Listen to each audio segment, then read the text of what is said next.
Hey YouTube, this is Elk, and today we're doing Ask Reddit Narrated, Episode 7. What are some deeply unsettling facts that you know? The USA has lost 6 nuclear weapons that were never found. In the 1800s, a lot of dentures were made using the teeth of dead soldiers. People used to scavenge battlefields, pulling the teeth from the dead. After the Battle of Waterloo, it was advertised that the teeth were from the battle, like it was a novelty. And if I recall correctly, there were so many teeth available after Waterloo that scavenging for teeth was no longer profitable for those in Europe anyways.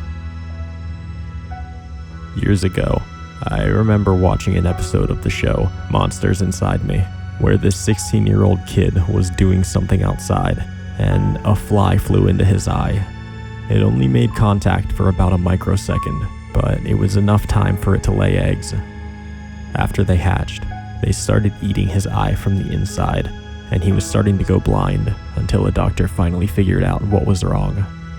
Just imagine that, getting your eye eaten out from the inside and losing your sight, all because a fly very briefly made contact with you. Ever since I learned about this, I get really paranoid when there's a fly around my face because of the fact that this could possibly happen to me. The youngest person to ever give birth was a 5-year-old girl. The number of people older than you never increases. That's been on my mind a lot, actually. I'm 25, and I'm currently still below the average age of the human population. Most people alive right now are older than me. However, that number is dwindling each day, and the number of people younger than me increases each day. It makes me realize just how fast my life is going by. In 1933, a doctor named Carl Tanzler raided the tomb of a female patient with whom he'd become obsessed and stole her body. He lived with the corpse for 7 years. As the body fell apart, he attached the corpse's bones together with wire and coat hangers and fitted the face with glass eyes. He was only caught when someone saw him dancing with the corpse in front of an open window. Terminal lucidity is the return of mental clarity or memory or consciousness shortly before death. This happens to around 10% of people with dementia. The world's most prolific living serial killer is a man called Pedro Lopez. He was convicted of the killing of 110 girls, but he claims he has raped and murdered over 300. His current whereabouts are unknown. One of the few things keeping us from better pharmaceutical products is human ethics. This one gets me a lot. Similarly, the only reason we know as much about the effects of hypothermia was because Mengele experimented quite heavily, and we were able to recover his research. People with dementia just forget how to eat one day. They forget how to swallow. We don't know if they feel starvation or pain because they're too far gone. My brother works in a dementia care facility, and they know that a patient is going to die soon when they eventually refuse food.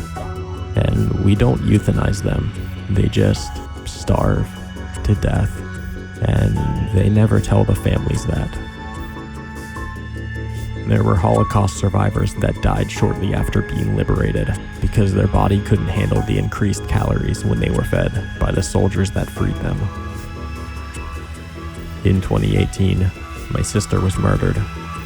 We know who did it. We keep track of where he lives. He has moved 4 times since my sister disappeared. The police also know he did it.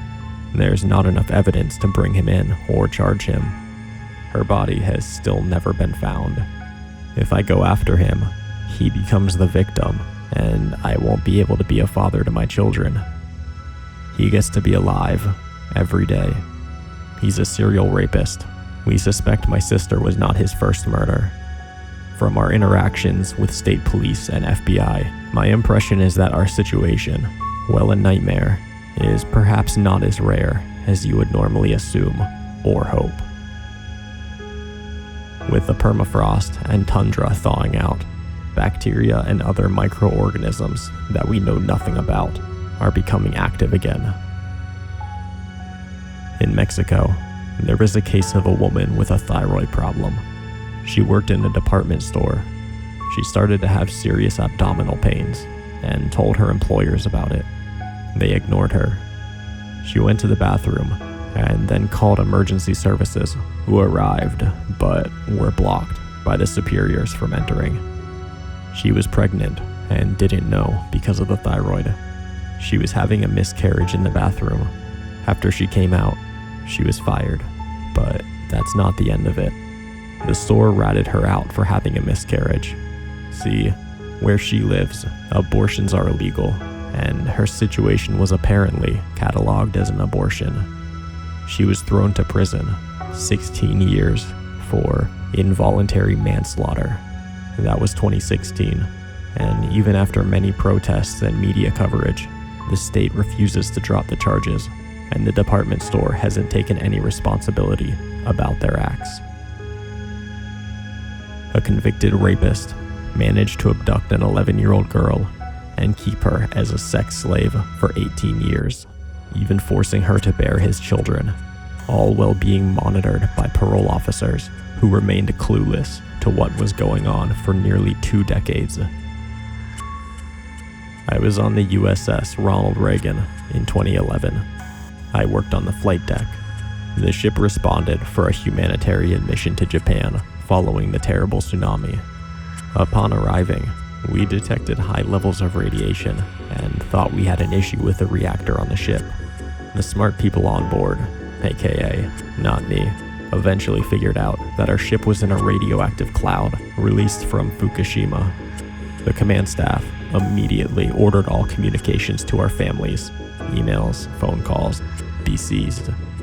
While on board, we could watch major news networks on the Armed Forces Network. No news network was reporting the nuclear issue that our government and the Japanese government knew about. At one point, the command said we were going to do a Noah's Ark type operation by docking in Japan and removing as many US military assets and families as possible and evacuate the area. Those orders eventually got canceled. After several days, the captain gave us a chance to contact our families. Within hours, it was leaked to all the major news networks what was actually going on, and that US Navy ships were contaminated. Once again, communication was cut off. We were forced to sign forms that stated we received iodine prior to exposure, which was false. After about 80 days at sea, no country would let us dock due to contamination. News crews were flown on board. We covered the flight deck in foam and pushed brooms. You can see the pictures on Google. The headline was, US ships decontaminated. Propaganda so other countries would accept us to replenish. The VA will still not acknowledge this as radiation exposure, to my knowledge. Imagine trying to trust the news after this experience. They used to not use anesthesia on babies when they would do surgery. When I was a toddler, 3 years old, in the early 80s, I tripped and fell, which required 11 stitches in my chin. In the ER, they strapped me down and did all 11 stitches with no anesthesia. I remember that shit like it was yesterday.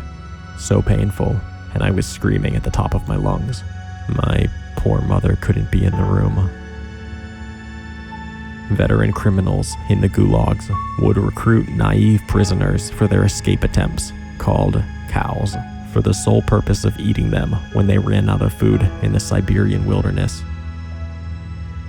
An injury to the brain can turn you into a completely different person, as well as removing your ability to comprehend that it did.